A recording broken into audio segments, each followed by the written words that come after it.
In this series, and exclusive to this channel, I'll be taking you through the evidence in full that Lucy Letby gave to the court during her 10 days on the witness stand. The purpose behind this series is to give you, the viewer, a full and factual understanding of the evidence presented to Lucy Letby during her original trial. What you'll hear next is Lucy Letby's cross-examination in court. This took place at Manchester Crown Court and was conducted by Nicholas Johnson, KC. Just before the break, we've been dealing with what I suggested to you was your invention of a medical examination at 1500 hours, okay? Yes. If we can start just by looking at the paper chart, please, behind divider 12. It's the observation chart and it's J14715. Is there any reason why the chart goes 10, 11, 12, 13, 15? First of all, we don't always do temperatures every hour. You had started to do the temperatures every hour at 10 o'clock. Yes, and it was on the way up. Yes, but actually it was on the way down from 10 o'clock, but there we are. Is there any reason why you stopped doing them at 1300? No. No reason? That's just your decision? Well, I don't recall why I didn't do it.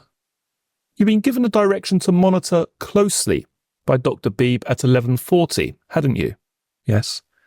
So why didn't you do it? I can't explain that. You say there was a medical examination of 1500 hours. That's tile 65. We can just look at your note, please. Reviewed by doctors, plural. Which doctors, please? I think it was Dr. A. Dr. A?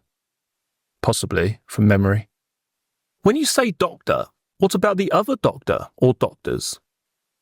I think that's just doctors are referred to as doctors. I don't think you can read much into whether it's one person or two. It's just how I'd write doctors. Sometimes you write SHO. Yes. Sometimes you write reg or registrar. Yes, as does anybody on the unit. I'm not interested in anybody else.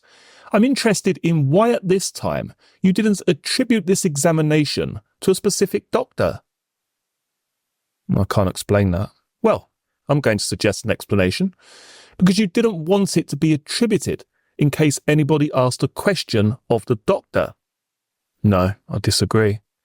Because there is no medical note relating to this, is there? No, there isn't. No. And the reason there is no medical note is because you have made it up. No, that's not right. Well, let's run with Dr. A, your friend, for a second. We'll just hold him in abeyance for a second. You told us that the regime for child I was bottle, bottle, NGT, bottle, bottle, NGT.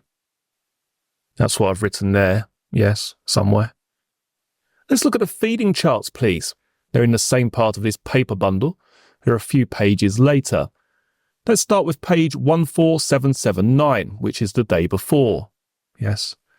What we see there, starting at 0300, is bottle, bottle, NGT, bottle, bottle, NGT, bottle. Then over to the 30th, which is the day we are concerned with, the second bottle, followed by the NGT. Followed by bottle, bottle, the first of which was given by Jennifer Jones Key, the second of which was given by the mother of child I. Then 2 NGTs. Yes, and I've explained why. You've explained the first one. At 1600, we start all sets of cares by doing the baby's nappy. Child I was not awake whilst I was doing her nappy, therefore I've written she's asleep and she's given an NGT tube feed. You didn't do the nappy, did you? I don't know who. Somebody's done the nappy. I can't say if it was me or mum or whoever. How can you tell whether anyone did the nappy at 1300? There's a line for it, so I don't assume that anybody did do the nappy then, and that would be the point of leaving her to rest for that selective NG feed. So what does it say at 1600 in that column? Asleep. Yes, but to the left of that. Oh, past urine and bowels open. Yes. So let's get this right. Child I, according to Jennifer Jones Key, opened her bowels at 7. Yes. According to you, opened her bowels at 10. Yes. According to Dr. Lucy Beebe, opened her bowels with a yellow seedy stool at 11:40. Yes. According to your note for Dr. A, did another yellow seedy stool at 1500. I don't... Can you show me that, please? Yes, your nursing note. We were looking at it. This is the one where I'm suggesting you have transposed the information from Dr. Beeb's examination at 11:40 into your invented nursing note for a fictional medical examination at 1500, okay? It's tile 65, it's 4 lines down. Bowels opened, yellow seedy stool. Yes. It says, full monitoring recommenced. Do you remember I suggested that's what Dr. Beeb told you to do at 11:40? Yes. So that's what you are, we suggest, lyingly recording at 1500. I don't agree. Then at 1600, child eye opened her bowels again, according to you. Yes. Yes? Can we go to tile 73, please? This is the first medical note after Dr. Beeb's medical note at 11:40, isn't it? Yes, it is. Yes. And this is your friend, Dr. A, coming to see child I. Yes. No mention by Dr. A of any previous examination that he had undertaken an hour and a half earlier, is there? No, there isn't. No. Is Dr. A meticulous keeper of records? I don't think I can comment on what Dr. A's practice is. Well, when he examined patients of yours, did he tend to keep a medical note if there was a concern? Doctors usually do, yes, but not all the time, no. If he'd told you to put a baby on full monitoring, would you expect him to keep a note from what you knew of him? If he'd instructed me to do something, yes. If he'd specifically said start to monitor, yes. That's what you have recorded. You've just looked at it in your nursing note of 1500. Yes. And that's why we suggest you are lying about the fictional examination at 1500. No, I don't agree. Just because it's not written there, that's not necessarily my error. Oh no, it's Dr. A's error, if you're telling the truth, isn't it? Yes. He has failed to mention, or failed to record, an examination of a child who was about to crash. Yes. He was crash called at 16:30. Yes.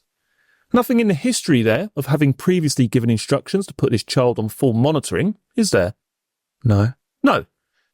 Did you put in a datix about his failure to record that? No. Why not? I wasn't looking at the medical notes at that time. That was not my concern. But you're very keen to keep the doctors up to the mark, aren't you? Yes. Very keen to complain about Dr. Harkness and Dr. Gibbs when they'd left child G on that trolley. Yes. Why didn't you complain or escalate Dr. A's failure? I don't believe this was noted at the time. My priority was with child I, not reading medical notes. That nursing note you made was much later in the day. Yes. 1931, at the end of your shift. Yes.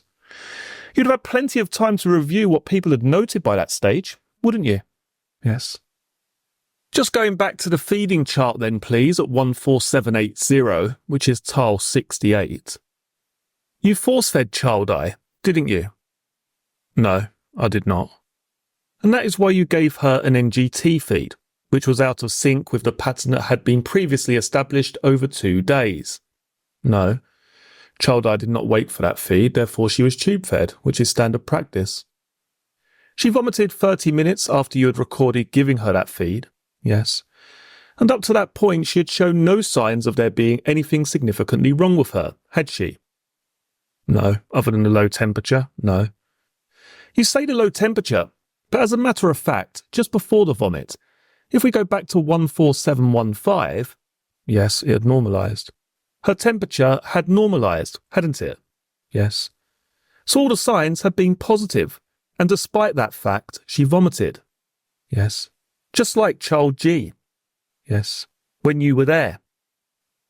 I don't know if I was there when she vomited. Her diaphragm was splintered, wasn't it? I don't recall. Well, let's look at tile 78, the radiologist's report, and go to the text, please.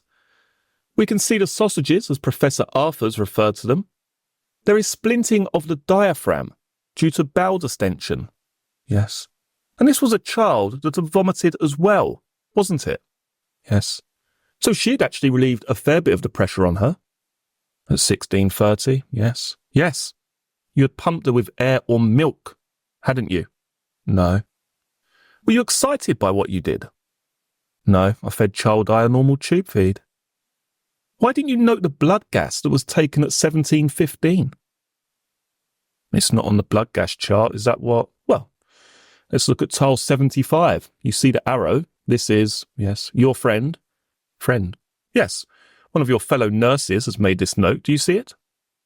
Okay, I won't class every nurse on the unit as my friend, but... Right, okay. This is Bernie Butterworth. Is she not a friend of yours? No, not outside of work, no. Nurse Butterworth noted up that 17:15 blood gas. She came on later, do you remember? Yes.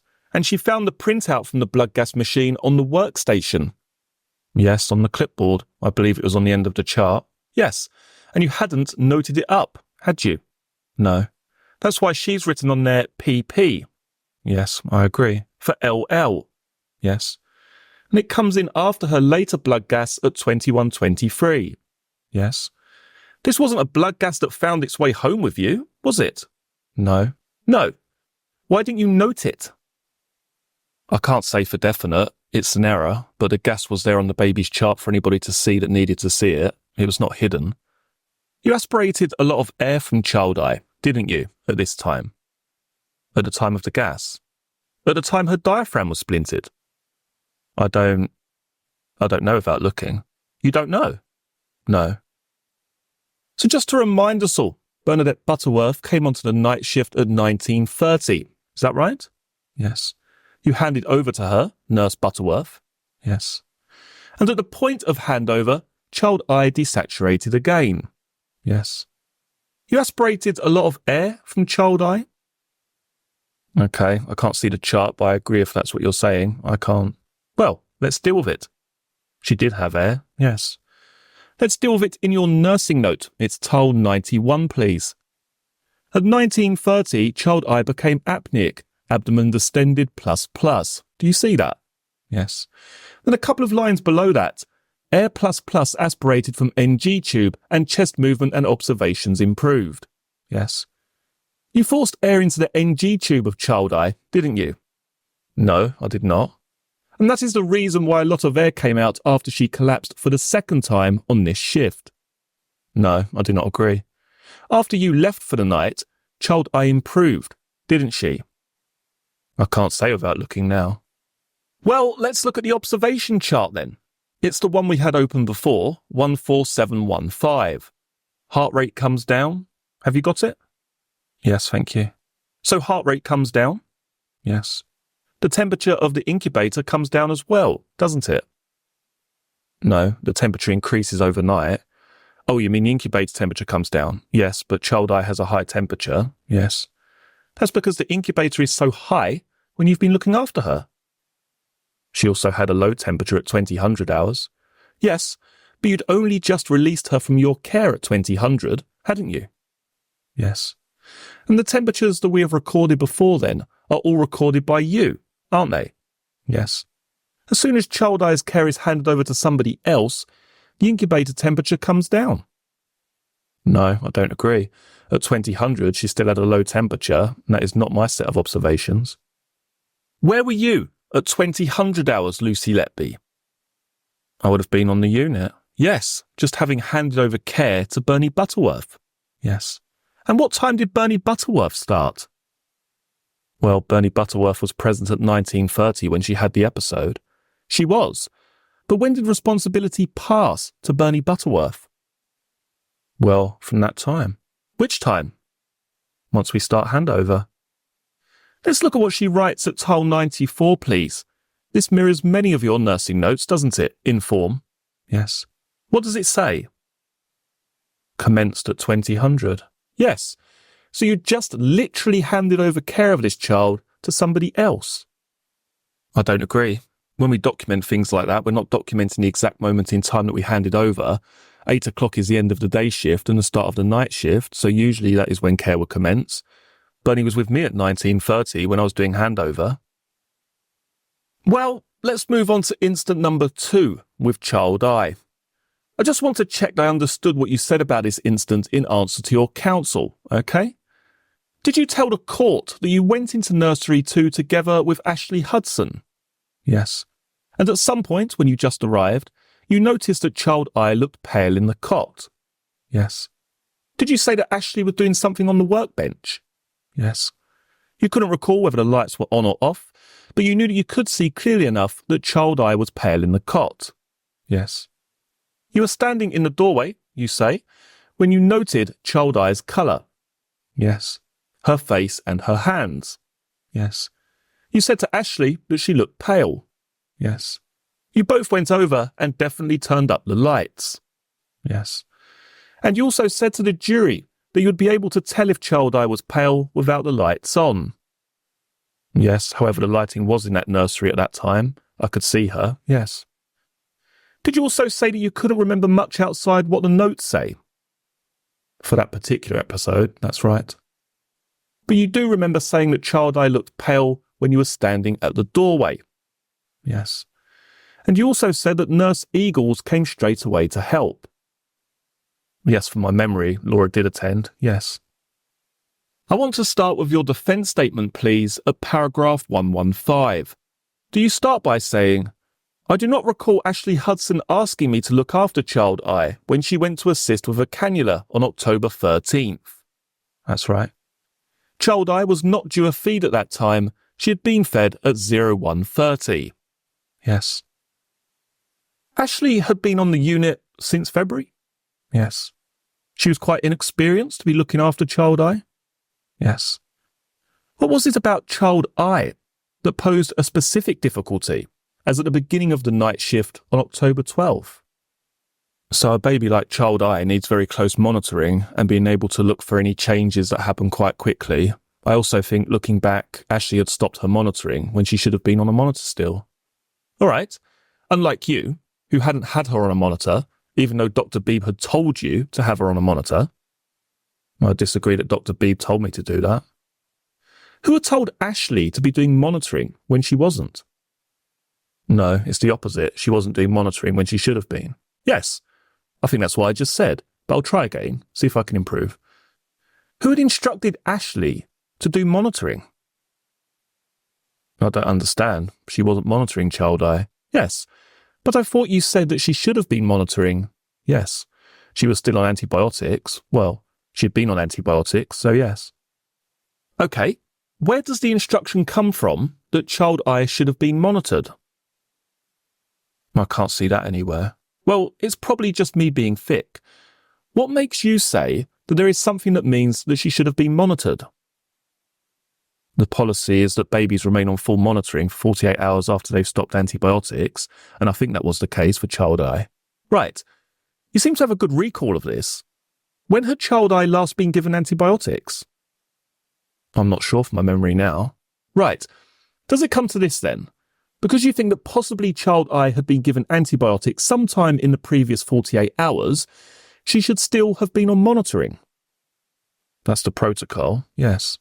Yes. Let's not worry about the protocol for a moment. Let's worry about what the evidence actually is. Are you saying that, according to you, I'm not disputing this with you at the moment, but are you saying that she had been on antibiotics, yes, sometime in the previous 48 hours? I think so. That's from my memory now. I would be welcome to check the charts, but... Well, we've got plenty of time to check them. Don't worry. Is that your memory from the time, or is it a more recently acquired memory from reading the papers? No, it's from being able to look back retrospectively at child I's position at that time. So are you saying that Ashley was too inexperienced, or quite inexperienced, to be looking after a child who had been on antibiotics? No, I'm not referring to her being on antibiotics. Child I herself was a baby that needed very close monitoring. When had she started needing this very close monitoring? All babies need close monitoring, and child I was in nursery too, the high dependency room. Yes, but as we've heard many times, and you have reminded me this morning, the precise location of a baby isn't necessarily determinative of the level of care required. No, I agree, but child I is still a baby that required close monitoring. And what does that monitoring include? Visually looking at child I and assessing her for any changes or any change in her behaviour. Anything else? No. So looking at the baby, that's what's required? In part, yes, and seeing how the baby behaves. how the baby's tolerating feeds, if they're waking appropriately. Yes. Well, what default, what mistake are you identifying that Ashley made here? I'm not saying Ashley made a mistake. I'm saying retrospectively, when I looked at the notes, she should have been on a monitor, and maybe that would have alerted us to her change sooner. The easiest way to cut to the quick on this may be to look at the charts in divider 12, please. If you go to the second section behind divider 12, and it should begin with page J14719. Here we see the observation chart, don't we? For October 9th, mine is. It begins on the 9th, but it then runs to the 10th, yes. Then to the 11th, then to the 12th, and then to the 13th, actually, at 0130, in that far right-hand column, yes. We see that monitoring for child I terminated, or the last time before this incident there had been any monitoring, was at 21:25 on October 10th, yes. Therefore, there had been a very clear 48 hours between the end of the monitoring of child I and this incident. So even if monitoring was ended at the point that antibiotics were ended, there had been a good 48 hours between that and this event. If this is correct, then yes. Yes, well, have you got any reason to doubt the information in this document? No. No. If you turn over, the next few entries have been completed by you, haven't they? Yes. Well, you mentioned feeding. So child I had been receiving bottles. The next due feed is just over the page at 14790. Yes. And that was given via bottle, wasn't it? Yes. By Ashley Hudson? It's not signed, but I'm assuming Ashley, yes. She was certainly the designated nurse. Yes. So now we've established what the position actually was with feeds and with monitoring. Why was Ashley too inexperienced to be looking after child I? I don't think Ashley had a lot of experience in recognising changes in babies, potentially. You don't think she had experience in recognising changes in babies, potentially? Yes. What does... It may be me again, but what does that mean? I think the more experience you have, the more attuned you are to noticing any behaviour changes, colour changes, anything with the baby. All right, well, let's just go back to your defence statement, please, to paragraph 117. There you say, I think that Ashley and I both went into nursery 2 at the same time, although I cannot remember why. Yes. Having reviewed all the documents in the case, have you found a reason why you would have needed to have been in nursery 2? No. I will come back to this. The room was not in complete darkness, no nursery would be. The lights would have been dim, and we turned the lights up. I think we both walked into the nursery together. So were you saying there that you put the lights on before you went into the nursery? Yes, my memory is that the lights were on a dimmer switch, and we turned those lights up when we entered. So before you saw child I? That was... Yes, at the time, yes. That's what you're saying in the defence statement, isn't it? Yes. We'll come to the differences and how they can be explained in due course. I don't think I was at the door talking with Ashley. No, that's right. Well, is that your case now? Or was it then? Or have you changed your mind? No, I believe Ashley's evidence was I was stood in the doorway when she arrived, and I don't think that's the case. I think we both went in together. I thought child I looked pale. When I went over to the cot, I could see that she was white and gasping for air. Is that accurate? Yes. We pulled everything off her, took the Neopuff and called for the doctor to come to nursery 1. Yes. I assisted with the resuscitation. Yes. Then finally, the apnea alarm hadn't gone off, but the alarm would only go off if there had been no movement for 20 seconds, and child I was gasping and therefore moving. Yes. So that's a summary, first of your evidence, then of the defence statement. And I'll ask you the questions I always ask you now. Are you saying that staffing levels caused or contributed to the life-threatening desaturation suffered by child I on the 13th of October? No, I'm not, no. Are you saying that medical doctors' incompetence contributed to her desaturation? No. Are you saying nursing incompetence contributed? No. Are you saying anybody made a mistake in the lead-up to child I's desaturation on the 13th of October? No. Can we go to the population distribution, please, at tile 31 of child I 2? We can see, can't we, that you had a child AM in nursery 1. Yes. Laura Eagles had the other 2 children. Yes. Ashley Hudson had all 3 in nursery 2, who included child I and child G. That's right. Your friend Janet Cox had 2 in nursery 3. Yes. And 1 in nursery 4. Yes. Do you remember Ashley giving evidence on January 27th? Yes. Do you dispute what she said, that child I was prospering? As in, she was doing well at that time? Yes, she was doing well. No, I agree with that. Yes. You've seen the chart now. Do you dispute that monitoring had been scaled right back for child I? Yes, yes it had, yes. And as we have seen, the probe or the monitor, whether it's a Massimo or Philips, had been removed from the beginning of the morning shift on October 11th. Yes. And that is a good sign, isn't it? Yes. The feeding chart that we just looked at in hard copy, which is page 14790, shows us at 0130 hours, in other words, a short time before she collapsed, an hour and 50 minutes before she collapsed, child I had a full bottle. Yes. She was breathing for herself in air. Yes. And we know from other evidence was demanding feeds. Yes. And that is all a good sign as well, isn't it? It is, yes. Do you accept what Ashley Hudson said about having left nursery 2 to help Laura Eagles in nursery 1? Well, I have no memory of that, so I can't comment on whether Ashley did or didn't do that. Well, whether or not you want to comment on it, do you dispute it? I have no memory, so I can't say whether that happened or not. I was not part of that. All right, well, you see, she said that she asked somebody to look after or keep an eye out in nursery 2. Yes. Presumably, you will say you just don't remember. That she asked me to look after child I. Well, asked anybody to start with. I can't recall specifically, no. No. It would be extraordinary, wouldn't it, if given that she had all 3 children in nursery 2, if she didn't ask somebody to keep an eye out. Yes. Yes. She was coming into nursery 1, wasn't she, to help Laura Eagles? That's her evidence, yes. Yes. Laura Eagles was also helping with the other job that needed to be done. Yes, from Ashley's statement, yes. Well, from her evidence as well, yes. Did you swap with Ashley as she came in and you went out? I don't recall assisting with a cannulation process, no. Well, you wouldn't need 3 nurses to assist with a cannulation, would you? Depending, I can't say you definitely wouldn't, but 2 nurses should be enough, yes. So it would make sense for you to have been the nurse that left nursery 1 to fill in for Ashley.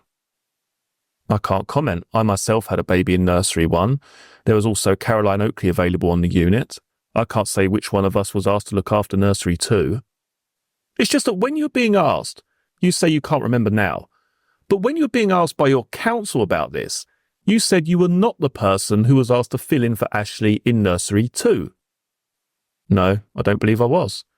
How can you say that if you can't remember? Because I think I would know if somebody had directly handed over care to me of 3 other babies in a different nursery. And how would you know? I would remember that. I would have done more work with the babies and I would have had to have handed over my baby in nursery 1. All right. Each time you cover for each other, you have a formal handover, do you? No. Well, what would we expect to see in the records of 3 children in nursery 2 that we failed to see? What would we expect to see if their care had been handed over to you? Only if anything was done at that point of needing to be handed over. We can see what you are doing, though, can't we, from the neonatal review? If we go to child I2, page 3 of 7, please. Just go from line 44 down, please, Mr. Murphy. There we see at 46 and 47 the observations and feed that were carried out with child I by Ashley Hudson at 0130, don't we? Yes. You can confirm from the paper in front of you that the last thing that you're recorded as doing before that is at line 36 at 0105. Yes. And the next thing after child I was fed is at 0200 for AM when you took AM's observations. Yes. Those of us that have the paper can confirm that AM was your child in nursery 1. Yes. Who we infer was on hourly observations from what we see in lines 65 and 66. Is that right? Yes. If we turn over to 67 and 68, we see that as well as the observations at 0300 hours, there you are with Laura Eagles administering some medication to AM. Yes. So it follows, doesn't it, that so far as the children, the other children in nursery 2 were concerned, there's no record of you doing anything in that time. No. And so far as other people are concerned, we've got JF and child G. We see that JF was being given medication by Dr. Clegg at lines 48 and 49, and by Ashley Hudson and Caroline Oakley at 59 and 60. Yes. Together with Dr. Neem's notes at 3 a.m. and some observations taken by Ashley Hudson also at 3 a.m. Is that right? Yes. It looks from all that information, doesn't it? Having sorted out the child JF or sorted out the observations at line 62 at 0300 hours, Ashley Hudson then went to nursery 1. Yes. And you were doing nothing else at this time, were you? Other than, at the same time, the medication with Laura Eagles for your child AM. Yes. And that's why I'm suggesting it makes perfect sense for you to have swapped with Ashley. Well, I don't recall that happening. She said, Ashley Hudson, that when she returned with milk for one of her children, she was preparing it and you were standing in the doorway. Do you remember that? Yes. And it was at that point that you said, don't you think Child I looks pale? Yes. How long after arriving did you notice that Child I was pale? I can't put a definitive time, but it was very quickly. No one's going to hold you to the second, but give us an estimate, please. From my memory, we had just arrived at the nursery when I looked across and noticed. Were you helping her with the milk? Not from my memory, no. You wouldn't need to. She wasn't that inexperienced, was she? No. If you weren't the person that has swapped with Ashley into nursery 2, what on earth were you doing going into nursery 2 with Ashley? I don't think there's anything sinister in that. At night, we talk to each other. We go round the unit to different nurseries. That's not an unusual thing to happen. No, but the unusual thing is that, yet again, when a child collapses, you are the person that is there. I don't agree that I was looking after Child I at that point. The lights were off, weren't they? I can't say. Has your memory improved since you were interviewed? No. Can we go to Child I's police interviews, please? I want to start with the very first interview, which was the 4th of July 2018. Towards the bottom of the page, you had told the police that following Child I's collapse, you had taken over her care. Yes. The police asked you why that was, and you said, because Staff Nurse Hudson was a junior Band 5 that couldn't care for intensive care patients, which Child I had then become. All right? Yes. Then they're referring, the police, to notes, which we'll come to, but they say this. In your notes, you've put noted to be pale. Can you elaborate at all on that? Can you expand any observations at all? And what is your response, please? I said, some of it, when we went into the nursery, put the light on. The lights aren't on in the nursery at night, and we put the lights on for something, and I noticed. I looked over at Child I, and I noticed that she was pale in colour in the cot. Right. This is not what you said to the jury, is it? I cannot definitively say what was happening with the lights, no. This is my memory at that time. No, but there's a fundamental point here, isn't there?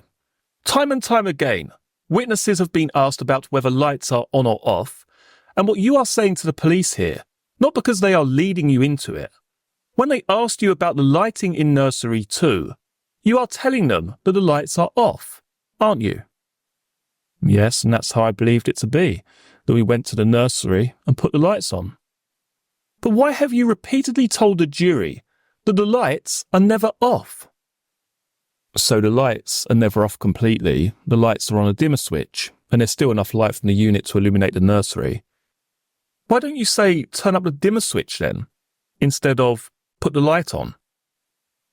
I don't know. There is no switch to flick the light on. It's on a dimmer, so that's the only way you can put the light on.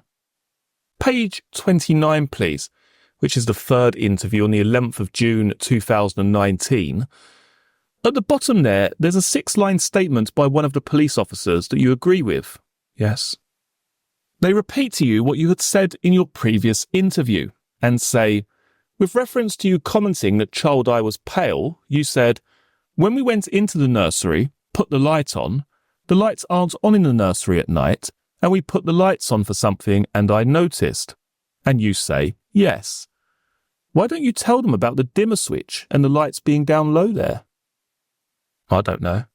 They repeat that over the page on page 30, and yet again you confirm? Yes. Are you trying to massage the evidence to make it a bit better for yourself by saying the lights were on low? No. So if the lights were off, where had you just come from into that nursery, into the doorway of that nursery? I don't know.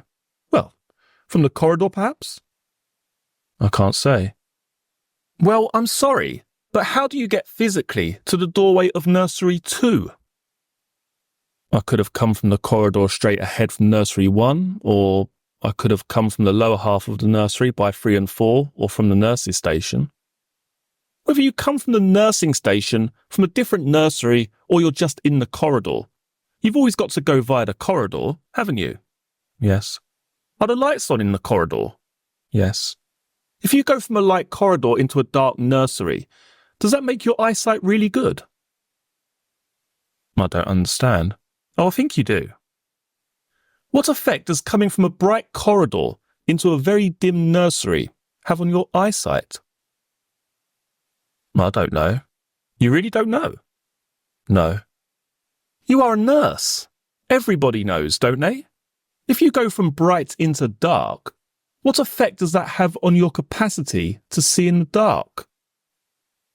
It would depend on the brightness of the light, but yes, you wouldn't be able to see as well. No, and yet you noticed it straight away. Yes.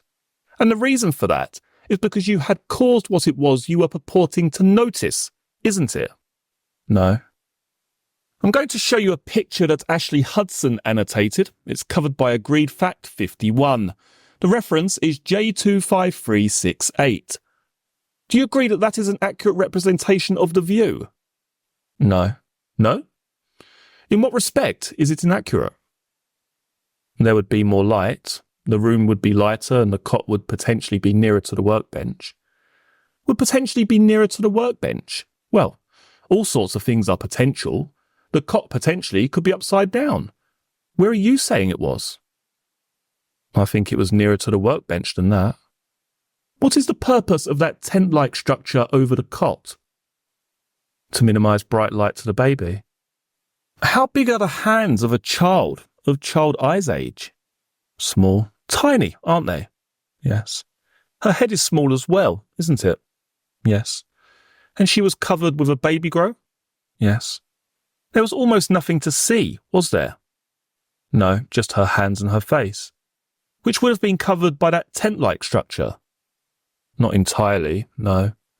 Ashley Hudson was right, wasn't she, when she said you can't see anything from that doorway? No. Do you remember what you said to the police when they asked you about this? No. Let's go to the third of your interviews. This is the interview on the 11th of June 2019. This is the officer speaking to you. How could you see from the doorway that Child I was pale without having the light on, Lucy? How did you know she was pale? And you said what? Maybe I spotted something that Ashley wasn't able to spot. The rooms are never that dark that you would not be able to see the baby at all. There's always a level of light for that reason. You don't have better eyesight than Ashley, do you? No. At page 35, over the page, you were putting all this down to your greater experience. Is that right? No. Well, the question is, how would you be able to spot the colouring then that Ashley couldn't, if you were both stood at the same place? And your answer? I had more experience, so I knew what I was looking for. Or looking at. Knew what you were looking for? What did you mean by that? Your answer? You explain it. Yeah, I don't mean it like that. I'm finding it quite hard to concentrate on all of the dates in a minute.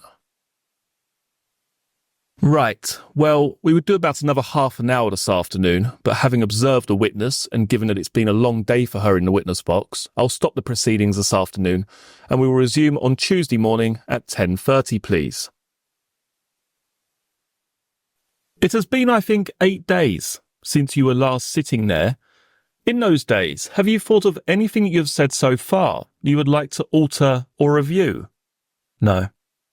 I would like to move on, if we may, to the third incident involving child I. All right? Yes. This happened towards the end of the night shift on the 13th into 14th of October 2015. All right? Okay. Have you got your defence statement there? I think it's just there under the iPad. You deal with child I at page 14.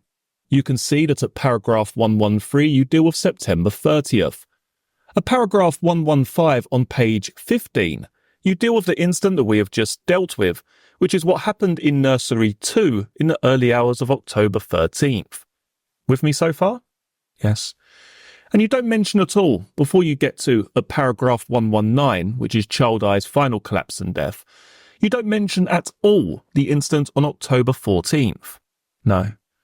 When you asked questions by your counsel on May 15th, you said that you had no recollection of what happened on this shift or of child I's desaturation.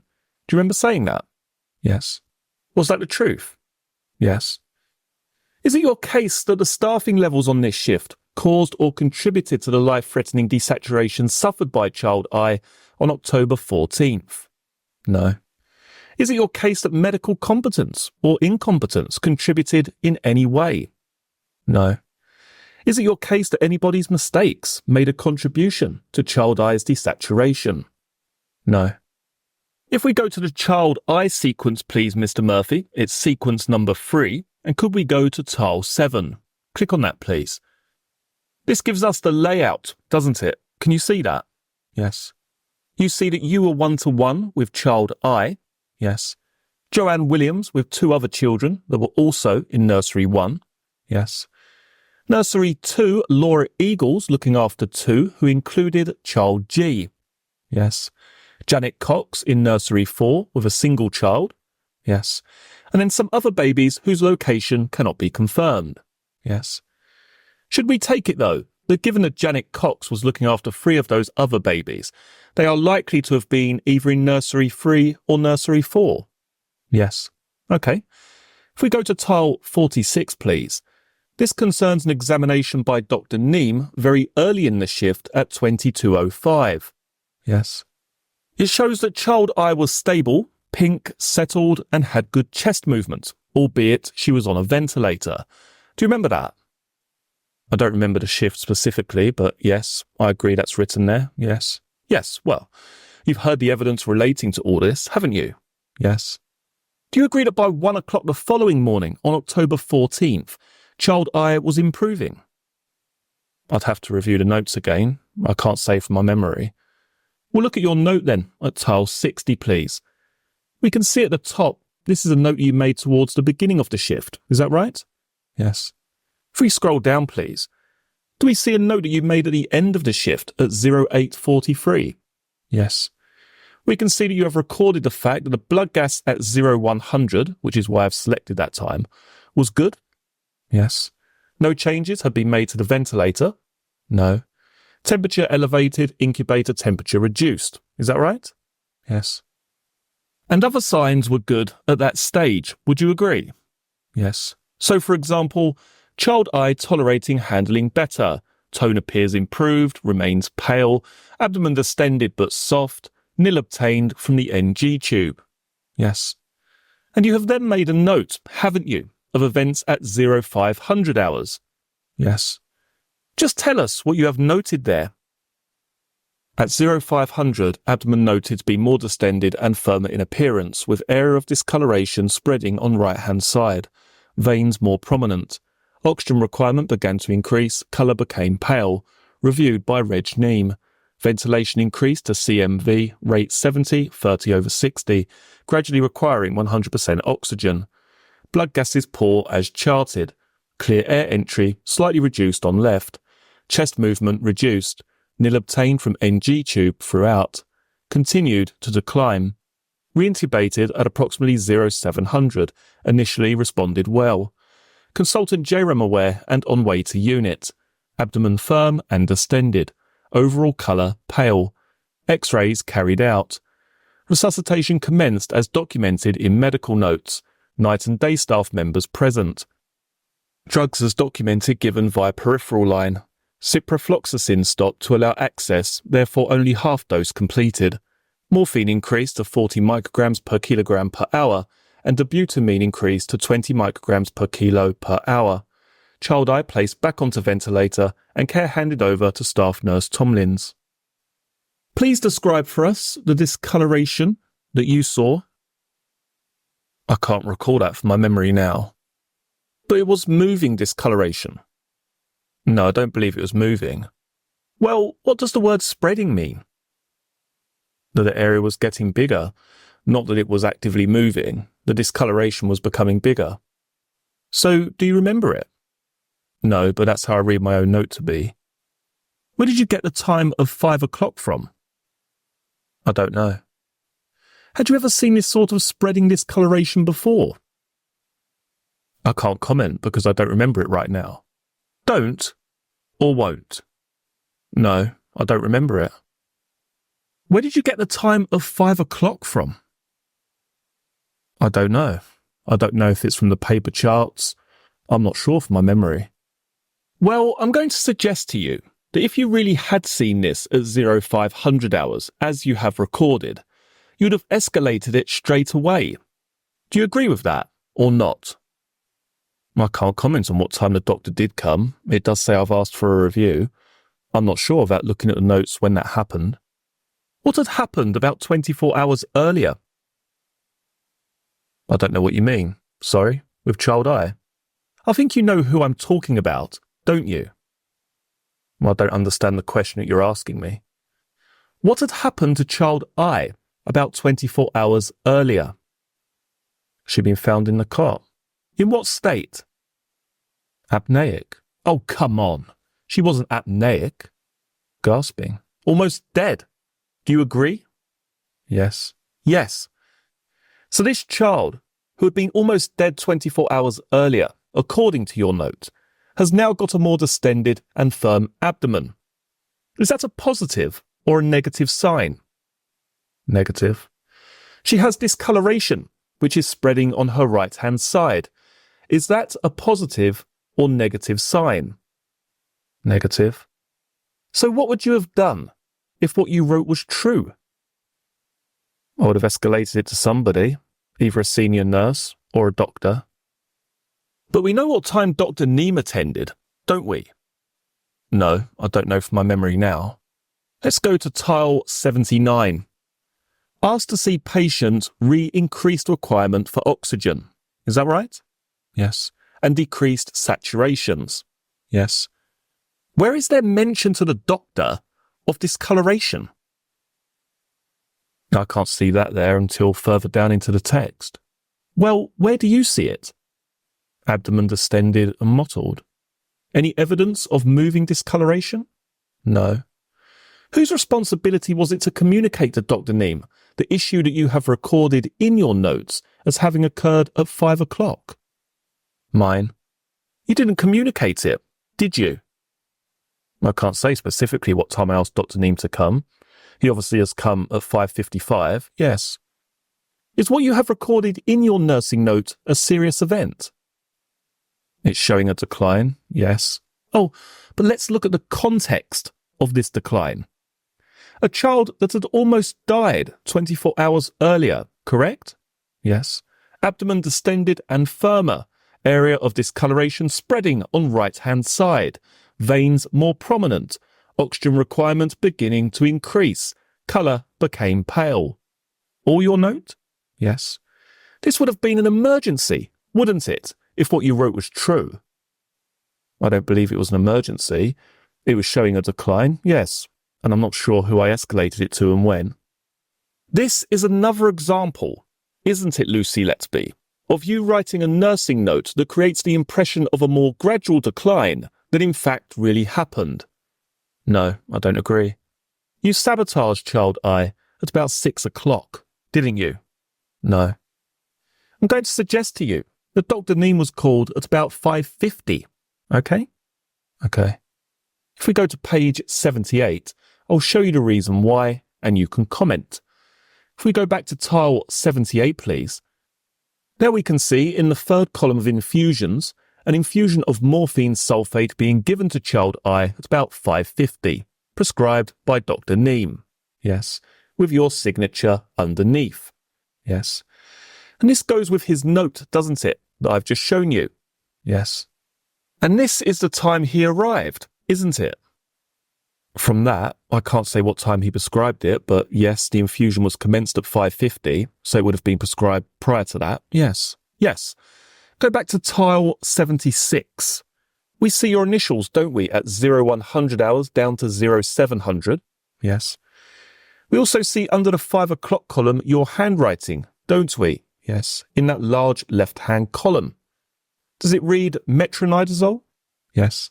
Does it also read 0530 abdo-distended plus? Yes. Why is there such a difference between your nursing note and what you have written in handwriting there? The nursing note was reflecting a period from 5 o'clock when her observations started to change.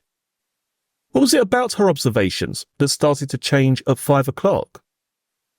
She was needing an increase in oxygen, and her abdomen was obviously becoming distended at about 5:30. Where do we see the increase in oxygen on this document? On the chart there, she's gone from 60% to between 5 and 6, 100%. Where is that, sorry? It's on the left-hand column where the two ticks are. Where it goes to 100%? Yes. Which column is that in? 6 o'clock. Yes. Not the 5 o'clock column, is it? No, but by 6 o'clock, that was her oxygen requirement. Can you see just where the cursor is now? Do you see it, where it's pointing to a 60? Yes. Can you see that you have written in something above that? Squeaky, yes. Yes. What does squeaky mean? Air entry, so the ticks there are for left and right-sided chest movement and air entry, and I've said it's squeaky, and that's led me to then do a suction. What does squeaky mean? Squeaky means you haven't got... When doctors and nurses write clear entry, you don't hear anything, but to hear a squeak means you're not getting full lung expansion. Let's look at that then. At 5 o'clock, according to you, you've got a child who was almost dead 24 hours earlier, correct? Yes. A child whose abdomen has expanded and is becoming harder. Yes? Yes, at 5:30, yes. 5 o'clock, according to your nursing note, but okay, 5:30 here. A child with moving discoloration or spreading discoloration. Yes? Yes. Who's on a ventilator and has got squeaky air entry. Yes. And you didn't escalate it. Squeaky air entry is not an emergency.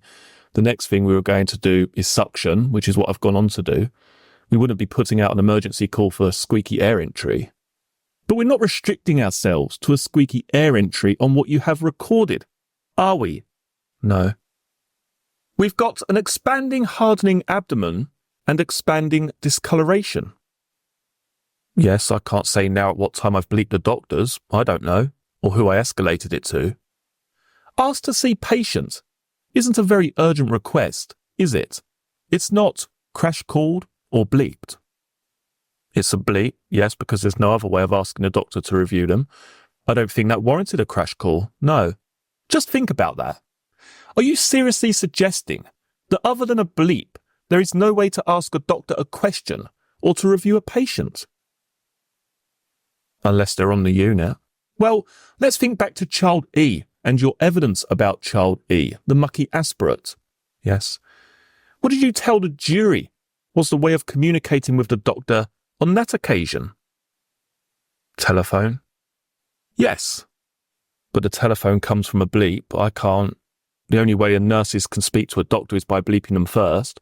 There's no way I can just pick up the phone and say, "Can I speak to?" It has to go through the bleep system. Why don't you mention the discoloration on this manuscript note? I don't know. I can't answer that. You took the word squeaky from Dr. Neem's note at 5:55, didn't you? I don't agree. No. Let's look at his note. Go back to his note, please, Mr. Murphy. It's tile 79. On my arrival, neopuffing, some chest wall movement, positive capnograph change, equal air entry, some squeaky sounds. Yes. So like you copied Dr. Beeb's note in relation to the 30th of September from an examination at 11:40, here you have done the same, haven't you? No, I disagree. Do you remember Dr. Neem saying that the mottling he saw, that he has recorded there, abdomen distended and mottled, was unusual? Yes. Did you see anything unusual? I can't recall specifically. Go to tile 85 and go to the report of Dr. Wright, please. Do you see that there, Dr. Wright has recorded the fact that the degree of gaseous distension of the bowel has increased since the previous image of October 13th? Yes. Child I had been on a ventilator since then, hadn't she? Yes. And the tube goes directly into the lungs, so it doesn't go into the stomach or via the stomach into the bowel, does it? No. That's because you had injected child I with air, isn't it? No. Child I had been nil by mouth, hadn't she? Yes. By the end of your shift, if we go to tile 129, everything had been decompressed, hadn't it? It says, no significant change in the degree of bowel distension since the previous image earlier in the day. Yes. You had inflated child I with air, hadn't you, Lucy Letby? No. Child I collapsed again at 7 o'clock, didn't she? Yes. This is one of those cases when air was going in and out of her, but she was not oxygenating. Do you remember that? Yes. If we see your note, it's at tile 105, please. Just to remind you, we've got that final paragraph, and just above it, it says, about 3 lines up. Reintubated at approximately 7 o'clock. Have you got that? Yes. And by this stage, abdomen firm and distended. Yes. That is because you were sabotaging her, isn't it? No. Look at tile 130, please. You record the resuscitation with both the night staff and the day staff present. Is that right? Yes. The drugs being given to child I? Yes. And the fact that care was handed over to Shelley Tomlins? Yes. And none of that you now remember? Not with clear detail, no. Well, let's move on to child I's death and the night shift of the 22nd to 23rd of October. Let's just remind you and remind the jury of what happened to child I after the collapse we've just dealt with. Between the 15th of October and the 17th, she was taken to Arrow Park. Do you remember that evidence? Yes. On October 17th, she was returned to Chester and she made good progress thereafter. And I'm going to take up the chronology on the night shift of the 21st into the 22nd, all right? Yes. So in other words, 24 hours before she died.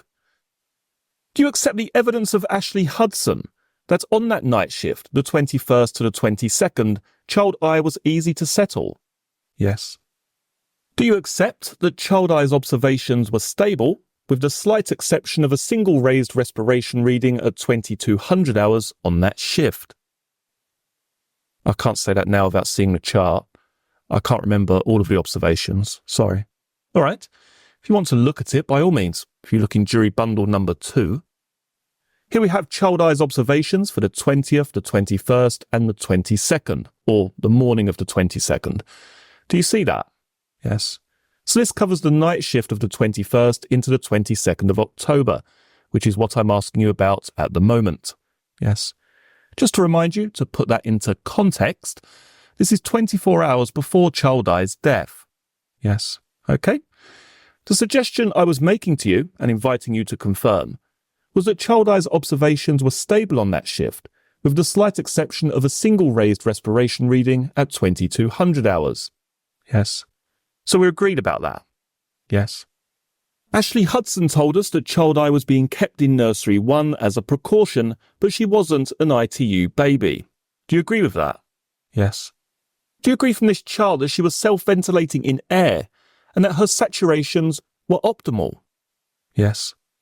Do you agree that she had a non-distended abdomen? Again, I can't say from looking at any of this, but if that's what they stated, then yes. Just to satisfy you that I'm not misleading you, if we go to child I4 please and T9, we can go back to the original behind this if you want to, but if you look about 5 lines up from the bottom of the page, it says that the tube was on free drainage. There were minimal aspirates, clear fluid, abdomen soft and non-distended. Yes. Have you got that? Yes, thank you. So that was the position on the night shift, according to Ashley Hudson. Yes. Caroline Oakley took over at 8 a.m. or thereabouts on October 22nd. Her evidence was read to the jury by agreement. She told the jury that child I was alert, that her abdomen was soft and non-distended, that there were minimal aspirates from the NGT. And if we go to tile 23, please, we can see part of her note. Child I had been out for cuddles. Yes. So would you agree that despite 3 life-threatening situations in the preceding 3 weeks, child I appears to have been in good condition at that time on the day shift of October 22nd? Yes. So we come to the night shift on which she died. I'd like to start, please, with tile 47. Do we see there that Ashley Hudson again was looking after child I, together with another child in nursery 1? Yes. That Valerie Thomas had a couple of children in transitional care? Yes. And you had 2 children. One was HS, yes, in nursery 2. The other a baby in nursery 3, MC. Yes. Finally, do we see that Christopher Booth, the band 6, had child G also in nursery 3? Yes. Just to remind you, HS was a child who went to Stoke Hospital that evening. Right. Do you remember the child I'm talking about? Not with any clarity, no. All right. He'd come from Stoke and he went back to Stoke during this shift. Right. We will come to that in a moment. But first of all, I'd like to ask you the questions that I've asked you in relation to each of these incidents. Are you suggesting that the staffing levels caused or contributed to the death on this occasion of child I? I think potentially there were staffing issues that may have affected her. I don't know how, but the staffing was not ideal. Right. I will guess a reason that you are saying that as being you don't think Ashley Hudson was up to the job? No, it was medical. All right. What was the staffing medical issue? That the doctor had to be called away to another delivery on the labour suite and left child I. And also Dr. Gibbs took her off the ventilator, went home, and within half an hour had to come back again. We'll come to that. Is this Dr. Chang that you're talking about? Yes, and Dr. Gibbs, yes. Dr. Gibbs and Dr. Chang. We'll come back to that. So far as the nursing staff were concerned, is there any issue here on what we can see on the screen with care? No. So the medical issue, the doctor issue, you say was that Dr. Chang was called away. Is that it? Yes, I think considering what child I had been through, as you've just been saying, she was a poorly baby. The doctors weren't with her at all times. No. So a child who had been very well for the preceding 2 shifts, you're suggesting what? Should have had a doctor there throughout?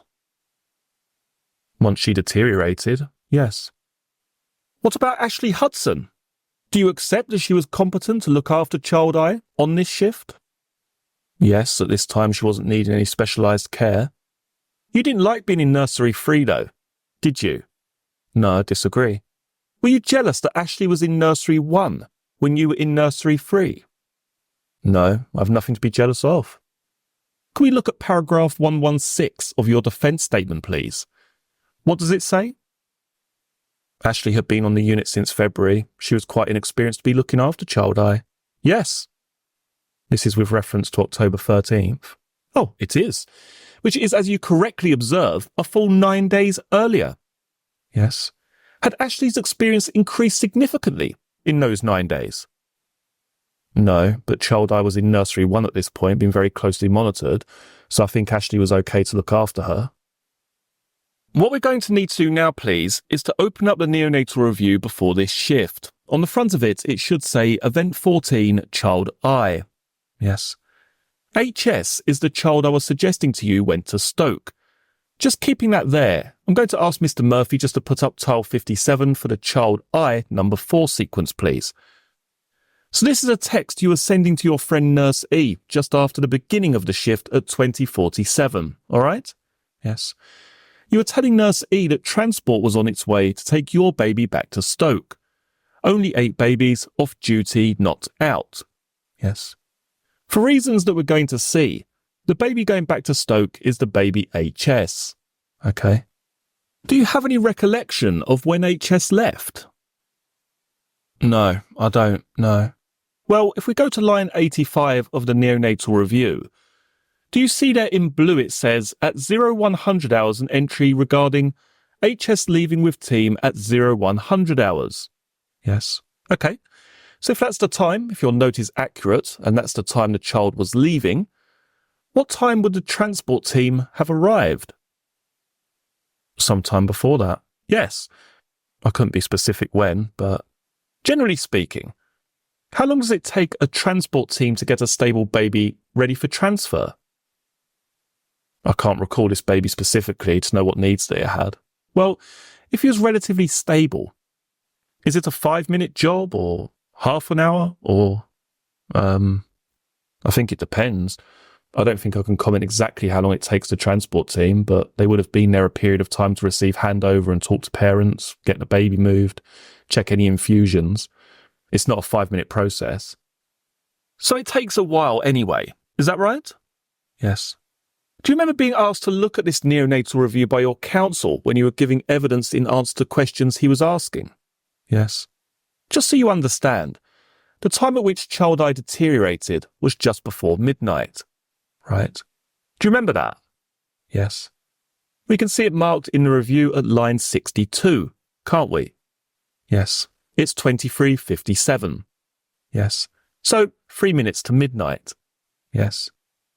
The point that you were being asked to deal with was what you were doing in the time leading up to that collapse. Do you remember that? Yes.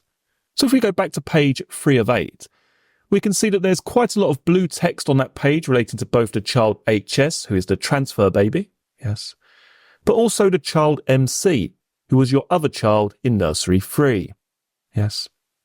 But in the hour prior to HS's transfer, there doesn't appear to be any entries at all on this neonatal review, does there? No. I'm going to suggest that you were dealing with HS at 11 o'clock, 2300 hours. Can you see that? Yes. Do you remember falsifying a record relating to HS? No. I'd like to start with a nursing note made at 2250. It's tile 91 in the sequence. This is a note made by Ashley Hudson, alright? Can you see there that this is a note made retrospectively at 0339, but relating to events just before 2300? Do you see that? Okay. So what we see here is child I was unsettled and rooting at the start of the shift. Do you see that on the 3rd line? Yes. Settled with dummy and containment. Long line removed due to constant occlusions. So it was blocked. Yes. Neonatal nurse Lucy unable to flush, so Registrar Rachel Chang informed. Got that? Yes. Now this comes about, doesn't it? Because you having your QIS qualification were entitled to access the line, whereas Ashley Hudson was not. That's right, yes. So you, because of your more extensive qualification, were the person trusted to have access to Child Eye's line at this time. Yes. Is that right? Yes. Want to look at what else you are noting at this time? Mr. Murphy, could we look at the records of HS, please, and to start with J34535? If we can expand this a little, please. This is Dr. Chang's note at 2200 hours for HS, okay? Yes. Just to put that into context, if we're looking at the neonatal review, this is line 28 in the neonatal review. Yes. Have you got that? Yes. Where it says, clinical notes about discharge examination, Dr. Chang. Yes. What Dr. Chang has written is, discharge examination, anterior fontanelle soft, then various other physical findings. Is that right? All normal? Yes. Without going into detail. Then the bottom half of the page, please. Head circumference, skin, long line right leg, flushing well, plan, and something about transfer? Safe for transfer. Safe for transfer. Thank you. So that was Dr. Chang's examination of your baby at 2200 hours. Yes. 34537 is your nursing note, so this is still HS. This is a note you made at 22:50. Yes. And concluded at 22:52. Yes. It says, written for care from 8 p.m. to present. Emergency equipment checked, fluids calculated, etc. Okay. Then it repeats some of the information noted by Dr. Chang about 50 minutes or so earlier. Yes. Then it says, about 5 lines down, IV fluids, babavan and lipid via long line. To commence 10% glucose for transfer. Yes. What does that involve? What process are you noting here? So TPN and lipid cannot be given to a baby that's undergoing a transfer, so the standard procedure would be that TPN would stop and a bag of 10% glucose would be put up ready for transfer. Yes, so that is what you are about to do, isn't it? Yes, to commence at some point. Yes, for transfer. Awaiting arrival of transport team to return to Royal Stoke University Hospital. Yes, that's where I get Stoke from. That is what you did when you had made that note, isn't it? I can't recall from my memory. Well, we'll look at the document. 34542, please. Is that the note? Yes, I can't see the time though from here. Don't worry, we're going to focus on it very closely in a moment. We'll go right in on the time and date in a moment because this is where I'm suggesting you have cooked the records again. This is the note of the IV fluids being given to the child HS, isn't it? Yes. The one that's referred to in Dr. Chang's note and in your nursing note. Yes. We see it's 10% dextrose, the volume, the rate and the prescription, which is Dr. Chang's signature. Is that right? I can't confirm if that's her signature. Okay. RC, Rachel Chang was Dr. Chang, wasn't it? Yes, that's RC, yes. And your signature and Chris Booth's signature, isn't it? Yes. What's the time and date that you've written there? 22nd of the 10th at 2400. What was written before? What is a different interpretation of what's written there? That it was 22 and it's changed to a 4.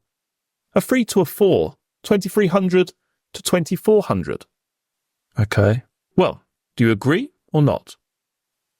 I can't say what was beneath it, but it was at 2400.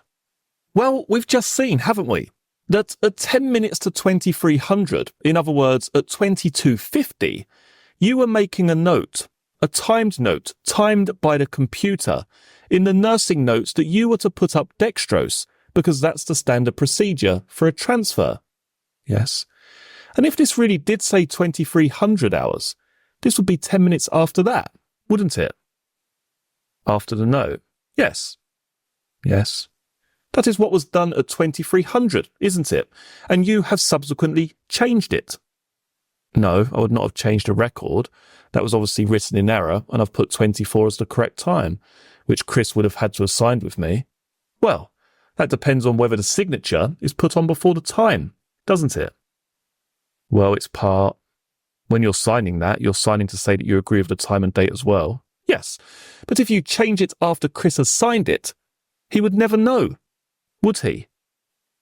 Well, the charts are there for everybody to look at, but no. 2300 ties in with your timed computerized nursing note, doesn't it?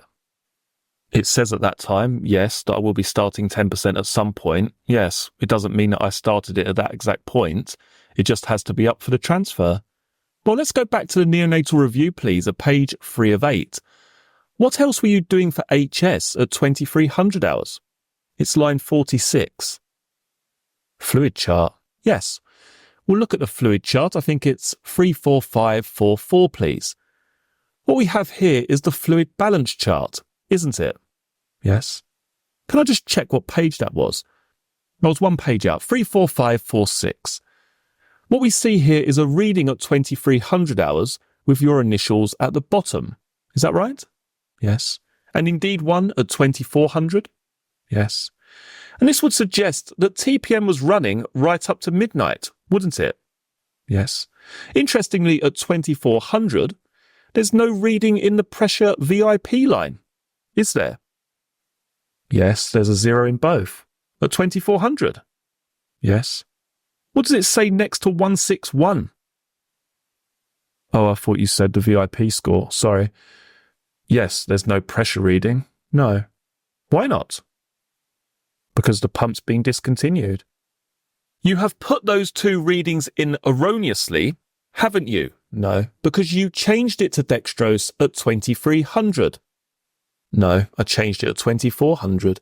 And the reason you changed it to 2400 is because it was at 3 minutes to 2400 hours that child eye collapsed. No, I disagree. Do you remember saying that you had no recollection when your counsel was asking you questions of any details other than what is in the notes? For this baby, yes. Yes, I don't remember this baby without the notes, no. You said that your memory started from child eye being resuscitated. Yes.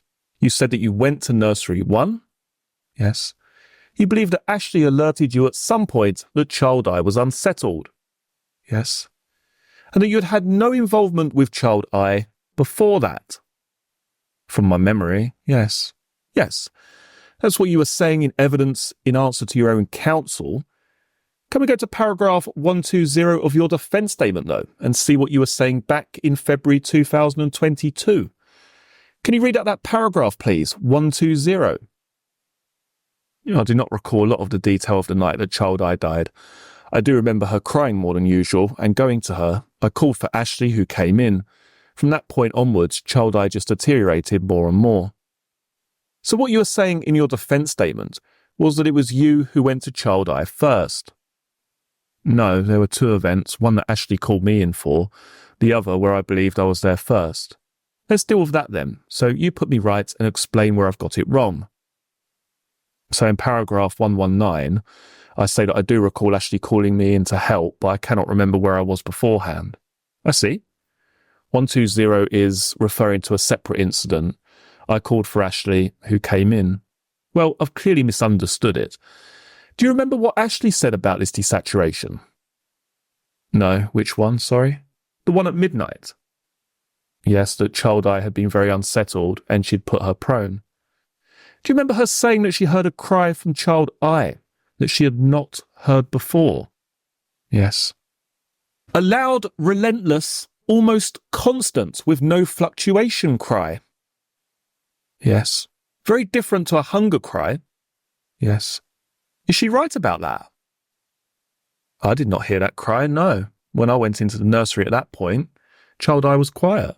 Right. So Ashley says she's making a sound she'd never heard before. You say child eye was quiet. Yes, Ashley called me in because child eye had become quiet and apneic. She was not screaming when I went into the room, no. Do you remember child eye being intubated by Dr. Chang? I know that she was intubated, yes. I can't recall the specific details. Do you remember Dr. Gibbs saying that both you and Ashley Hudson were involved in that at that time with child eye? I don't recall him saying that, but I don't disagree. You do disagree, or you... I don't disagree.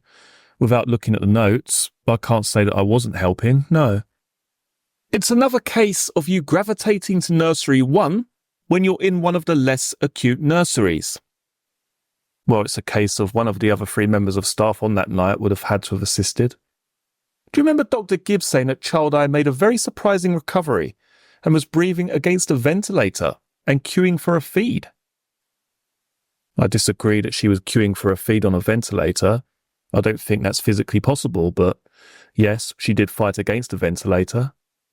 Do you remember Ashley Hudson going to call child eye's parents? No. Do you disagree that she did go and call child eye's parents? No, I just have no independent memory of that. Would it be a normal thing for the nursing staff to do? Yes, any member of staff, yes. I think you were then involved in giving medication to child eye. Do you remember that? Not from my memory, no.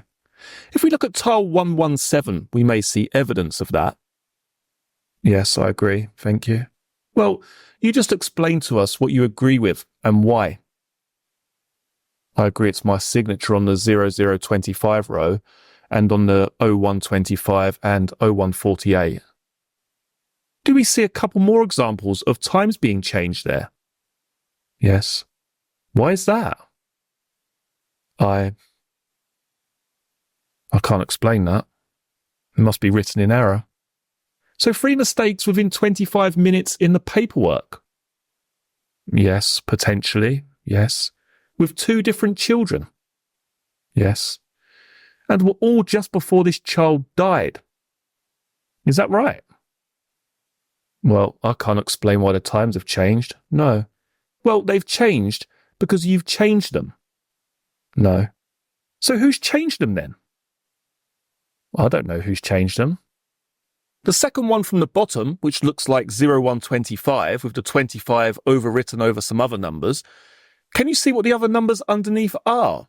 Or do you know what the other numbers are underneath? I can't say, no. Does it say 45 or 48? That would suggest that things were not done in the time order, wouldn't it, that sequence? Do you agree?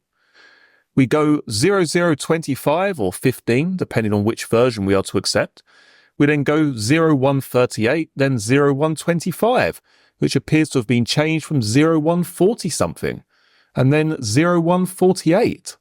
Yes. How do those sorts of mistakes happen? You explain to us.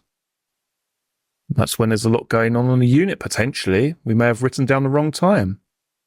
We or you? Well, I don't believe that is me. I believe that would have been 2 of us together. So it's been overwritten twice. You each overwrite it separately, do you? No, but we'd both be there for it. Like with the 2400 hours note for HS? Yes. Or is it you altering medical records to put some time between yourself and serious events? No, for child I. The time at the top, that's your writing as well, isn't it? The very first time and date? No, I disagree. So you disagree that child I was crying, and her cry was a loud, relentless, almost constant with no fluctuation cry? Yes, that first event, yes. Are you saying that the errors in the paperwork are all mistakes made in good faith? Well, I can't say who has overwritten that, whether that was me or anybody else. I have no way of knowing now who did that, but I did not deliberately falsify any paperwork. And you can't remember whether Ashley Hudson went to phone the parents? No. But can we deal with it this way? Would it be normal in these circumstances for a child in child I's position for the nurse to phone the parents? Yes, it would. It would be a priority for any member of staff to then phone the parents, yes. Do you remember her saying that once child I had settled, she, Ashley, left nursery 1 to maintain the quiet? To what, sorry? To maintain quiet in the nursery. I don't recall her saying that, but yes. Do you remember telling the jury that you couldn't remember where you were in that hour or so between? If we look at the neonatal review, the event at line 62 and the event at line 86. Yes. But we do have, of course, to help us all, material showing when you have either co-signed or made a contribution to records. Yes. And so as an example, we see at 0000, the infusion charts that we've already looked at, line 70 for HS. Yes. One just above at 69 for MC. Yes. And child I's 0025, which we were just looking at, the altered time on the screen at line 76. Yes. We then see 2 prescriptions for HS, which you have signed for. It's actually one event that, isn't it? Yes, at 0046. Then we have the time in the nursing note that we looked at earlier, which is your estimate of the time that the care for HS was handed over to the transport team. Yes. At 0106, child I was crying again, wasn't she? Yes. If we go to tile 130, please, in the sequence, Ashley has recorded that child I became unsettled again, and it was you who was with child I, wasn't it, at this point when she went in? I can't say 100% I was there first, but yes, I do remember child I crying and Ashley being with me. Well, let's go back to the mistake I made earlier then, at paragraph 120 of your defence statement. What do you say there? Yes, that's what I recalled at the time. I couldn't say for definite right now, but yes, I do remember being in the nursery and she was crying. And? And that Ashley came in. No, that's not what you've written, is it? I called for Ashley. I called for Ashley. That clearly says that you were there first, doesn't it? No. She may have been in the nursery at the time when I've called her over. I couldn't say where Ashley exactly was. So she may have been in the nursery and come over. What does it say after I called for Ashley? Who came in? What, came in from that other half of the room? To the other half of the room you were in? Potentially, yes. Sorry?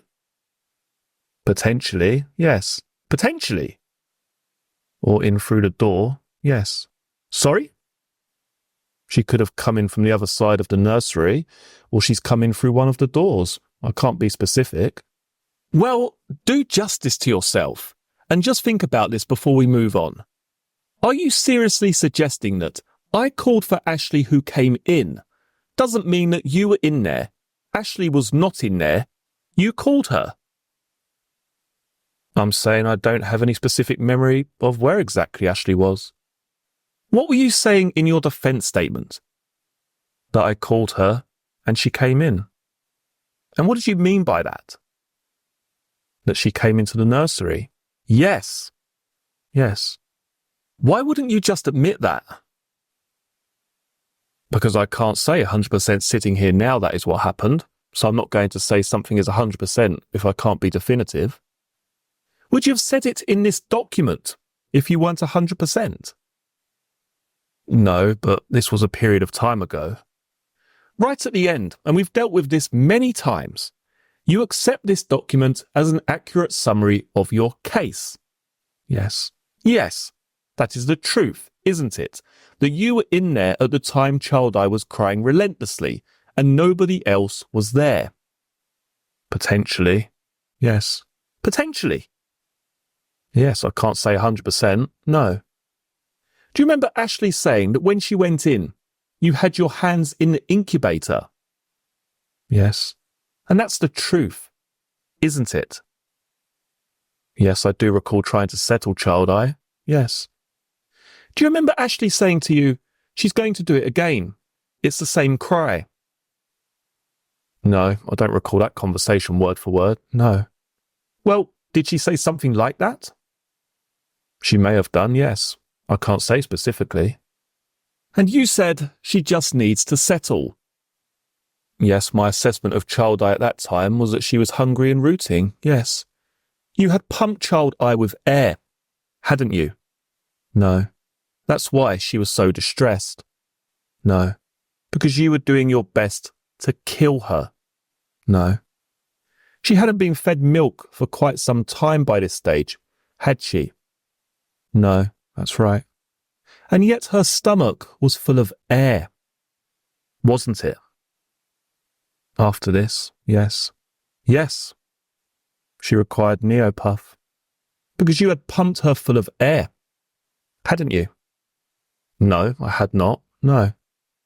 There then followed a very long attempt to save Child Eye. Didn't there? Yes. But despite the best efforts of Dr. Chang and of Dr. Gibbs, she died. Yes. The reason for that is because you had injected her circulation with air, isn't it? No. There's nothing they could do to prevent her death. No, I've never injected air into any baby. Do you remember saying on May 16th that you helped Ashley after Child Eye's death because this is Ashley's first death? Yes. Do you remember interrupting the mother of Child Eye? Interrupting her? Yes. No. She and her husband were bathing their dead daughter? Yes. This was agreed evidence. Do you remember it being read to the jury? Yes.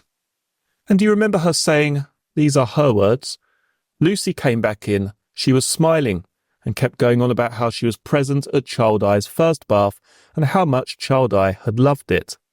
Yes. Why did you say that? It's trying to, in that awful situation, have a little bit of Whatever can be normal and referring to a positive memory. Child I had really enjoyed her first bath. It wasn't meant with any malice. We still talk to babies, we still treat them as if they're alive. It wasn't joking or malice, it was just trying to reflect on a happier memory. Do you understand the difference between life and death? Yes. How can you sit there and say, Child I enjoyed her first bath, when she was dead? No, she had her first bath when she was alive, which I'd been present for. That's what I was referring to. I'm not saying she enjoyed the bath that she was passed away for. I was referring to an earlier bath. Oh, which bath was this then? Her first bath that she'd had when she was alive. Which one was that? That her mum had done for her. When was that? I can't recall a specific date. How do you know it was her first one? Because I remember, I was there. But how do you know it was her first bath? Because I remember we took photographs. It was a big occasion. Child I was at Liverpool Women's Hospital between the 7th and 18th of August. How many baths did she have there? I can't comment on that. You were getting a thrill out of what you were watching. The grief, the despair that you were watching in that room, weren't you? Absolutely not, no. 3 weeks or so later, you were taking a picture of the card you had written out, and you were taking that picture in the neonatal unit where Child I had died, weren't you? Yes. Because you killed Child I, didn't you? No.